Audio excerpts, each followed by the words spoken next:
اللهم صل وسلم وبارك على سيدنا محمد. شوفوا دول اللي فاضل من الصينيه الكبيره. وبالهنا والشفا يا رب لكل اللي كل منه. وعايزه اقول لكم جربوا المحشي والله هيعجبكم جدا، وطلع طعمه خطير ومحدش شك ان في حاجه على الرز، بل بالعكس الحمد لله. عايزه ما قلت لكم والله اشوف طبق قد ايه اللي فاض. حتى انا كمان مش فاضيه، انا كنت شايلاه علشان محمد ما كان نايم وما فطرش معانا، ما عادش معانا على الفطار. وشوفوا اهو، ودي وشوفوا الرز من جوه في البتنجان عامل ازاي، مفلفل وجميل ولا معجون ولا حاجه. وادي الكرنب بردك مفلفل ازاي ولا معجون ولا حاجه الرز فيه. وادي الخس نفس الحكايه، الرز مفلفل ومش معجون ولا اي حاجه. وبالهنا والشفا وجربوه مش هتندموا. الرز غلي، واختي امبارح قالت لي كيلو الرز ب30 جنيه. قلت يا لهوي، لا انا حافظ على حبه الرز اللي عندنا. وانتوا عارفين ان رمضان ما بيحلاش الا بالمحشي. قلت اعمل محشي من قيمه يومين، كنا عاملين ورق عنب والنهارده كان في كرنب، فقلنا ما نعمل بقى ايه، ما سلطه محشي كده مع بعض. فجت لي الفكره قلت اما اجرب، بس الحمد لله طلعت ناجحه، وان شاء الله هعملها في كل محشي عشان نوفر الرز. شفتوا الصينيه اللي اتعملت دي بكوبايتين رز، يعني بنص كيلو رز مع الخلطة. ويلا بينا بقى تشوفوا الفيديو ويا رب يعجبكم. معلش لان كنت بصور وعلى الصينية وطلع البتاع ما تسجلش، فانا قلت بقى اللي فات اعمله معاكم كده. اللهم صل وسلم وبارك على سيدنا محمد وعلى اله وصحبه وسلم. جزاكم يا احلى متابعين في منورتم محمد الرفاعي، وجزاكم الله عنا كل خير. اللهم صل وسلم وبارك على سيدنا محمد وعلى اله وصحبه وسلم في الاولين وفي الاخرين وفي الملأ الاعلى الى يوم الدين. وصلى عليه يا ربنا في كل وقت وحين، صلوا على الحبيب. اللهم اشف مرضانا ومرضى المسلمين، وارحم موتانا وموتى المسلمين اجمعين يا رب العالمين، في مشارق الارض ومغاربها يا كريم يا رب. اغفر لنا وارحمنا وتب علينا. اللهم ارحم قوت المسلمين يا رب العالمين. اللهم ارحم قوت المسلمين اجمعين يا رب العالمين، وارفع عنا البلاء والغلاء يا رب العالمين. قولوا امين. يلا بينا نخش الفيديو ونشوف. اللهم صل وسلم وبارك على سيدنا محمد. زي ما انتم شايفين دي تغذيه انا فرمت فيها وحطيته عليها، وهنشوف ايه هو اللي احنا فرمناه وحطيناه على التجديع، وهيوفر معانا الرز بكوبايتين الرز. يعني شوف كميه الرز دي، هوريكم هنعمل بها محشي قد ايه في الاخر. وبالهنا والشفا. وفروا ودبري كل الرز بقى ب30 جنيه. قلتوا بينا يا رب، قلتوا بينا يا رب، ويرخي قوت المسلمين اجمعين يا رب العالمين. وهنشوف ايه هو دوت، ويلا بينا. اللهم صل وسلم وبارك على سيدنا محمد وعلى اله وصحبه وسلم. اللي احنا قلت لكم حطيته على التغذيه، هو تحس ان هو لحمه مفرومه على فكره. يعني اللي شوفوا لحمه مفرومه، ده قلب البتنجان. قورت قلب البتنجان، وانت قاعده بتقوري البتنجان حطي التقوير بتاعه في ميه وملح. وبعد كده خديه في الكبه واضربيه وعلى الصلصه وحطيه، هيطلع معاك احلى محشي، وهيوفر لك الرز، وهيبقى محشي طيب. يعني لو حابه تعملي محشي كل يوم هتخسي وهتوفري في نفس الوقت. هتعملي محشي بتنجان، حطي قلب البتنجان، كرنب، حطي عروق الكرنب اضربيها وحطيها، الكوسه زي ما قلت لكم اضربوها قلب الكوسه واضربوها وحطيها، وتعملي بها المحشي وبالهنا والشفا. وهوريكم كميه المحشي في الاخر اللي احنا عملناها. واهو عندي كوبايتين الرز اللي هنعمل بيهم كميه المحشي كلها. وبالهنا والشفا، وكل سنه وانتم طيبين. اللهم صل وسلم وبارك على سيدنا محمد وعلى اله وصحبه وسلم. هو احمر والله، بس اللي مش عارفه الكاميرا جايباه من بنت لين. وكمان انا عامله البصل الاخضر، ما ترميهاش، بتبقى جميله جدا في المحشي. وكمان هتوفر معاكي في البصل التاني. كيلو البصل كمان ب15 جنيه.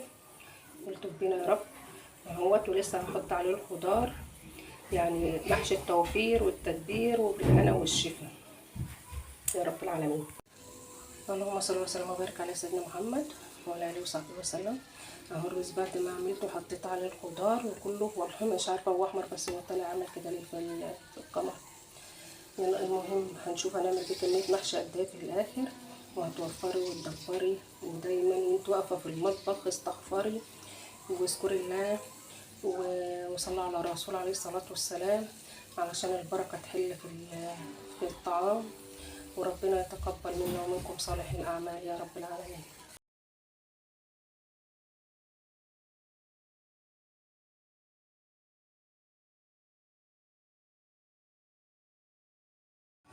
اللهم صل وسلم وبارك على سيدنا محمد وعلى اله وصحبه وسلم. حبايبي هي تشوفوا ما شاء الله حشينا الملول. الطاسه دي ما شاء الله بتاخد كتير. ده كرنب وخس وعملت سطرين سلق. وادي حليت البتنجان ما شاء الله، الله اكبر، بالهنا والشفا. شفتوا عملنا قد محشي، وكمان فاض رز كمان منه. ده من كوبايتين رز، يعني يعتبروا نص كيلو رز. نص كيلو رز حشينا منه ما شاء الله ديت، وهوريها لكم لما تستوي هتتقلب على الصينيه هتبقى قد ايه. وعلى فكره كمان المحشي اللي انا عامله الخس كله هنجيبها زي ما انتم شايفين او مثلثات، ده بياخد رز كتير برضو عن الصوابع. فانا عامله قليل لما تلاقوا صابع كده في خس. لكن الكرنب ده اللي بيبقى في الاطراف ده بحشي برضو كده مثلثات. وادي البتنجان وما شاء الله ادي الرز فات كمان اهو كمان. شفتوا دبري ووفري وان شاء الله ربنا يطرح البركه في الاكل ويصلح حالنا جميعا يا رب العالمين، ويرخي قوت المسلمين يا رب العالمين. وكل سنه وانتم طيبين.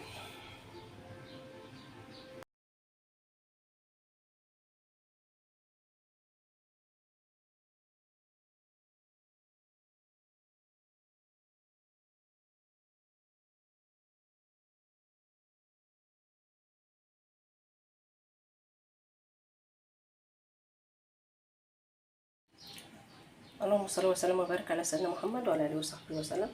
شوفوا لنا كده حطيت على الشوربه اهيت، مش ماليه شوربه قوي علشان الرز فيه مش كتير عشان ما يتعجنش ويطلع مفلفل. وكذلك البتنجان برضو اهوت، يعني ما تحطوش له شوربه كتير علشان ما يتعجنش.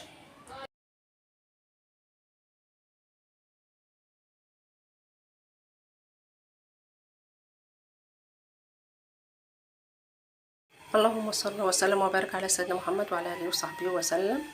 زي ما قلت لكم في الكبه، وهتفرميه وعلى التخديعه وتحطيه وهتاكلي احلى محشي. وتوفير في الرز، كوبايتين رز هتعملي كميه محشي تقضي العيله كلها. وتوفري في الرز اللي بقى ب30 جنيه، قلت ربنا يا رب العالمين. هتوفري في الرز وهتعملي طيب وهتاكلي احلى محشي. جربوه ومش هتندموا بجد. في اخواتنا العراقيين لقيتهم بيعملوها من زمان، بس انا قلت اما اجربه. بس بسم الله ما شاء الله، يعني طلع جميل جميل جميل وطعم خطير. ايه هو قلب البتنجان.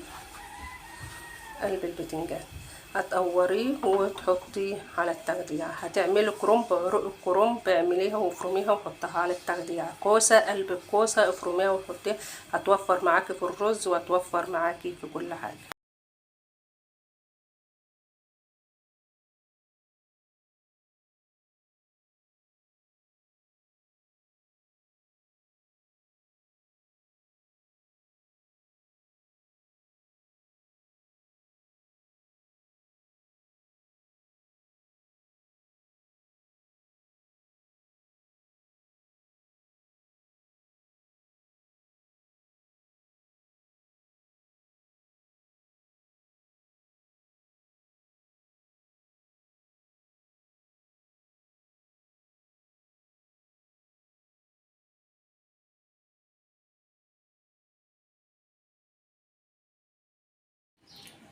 اللهم صل وسلم وبارك على سيدنا محمد وعلى اله وصحبه وسلم. شوفوا لنا كده حطيت على الشوربه اهيت، مش ماليه شوربه قوي علشان الرز فيه مش كتير عشان ما يتعجنش ويطلع مفلفل. وكذلك البتنجان برضو اهوت، يعني ما تحطوش له شوربه كتير علشان ما يتعجنش.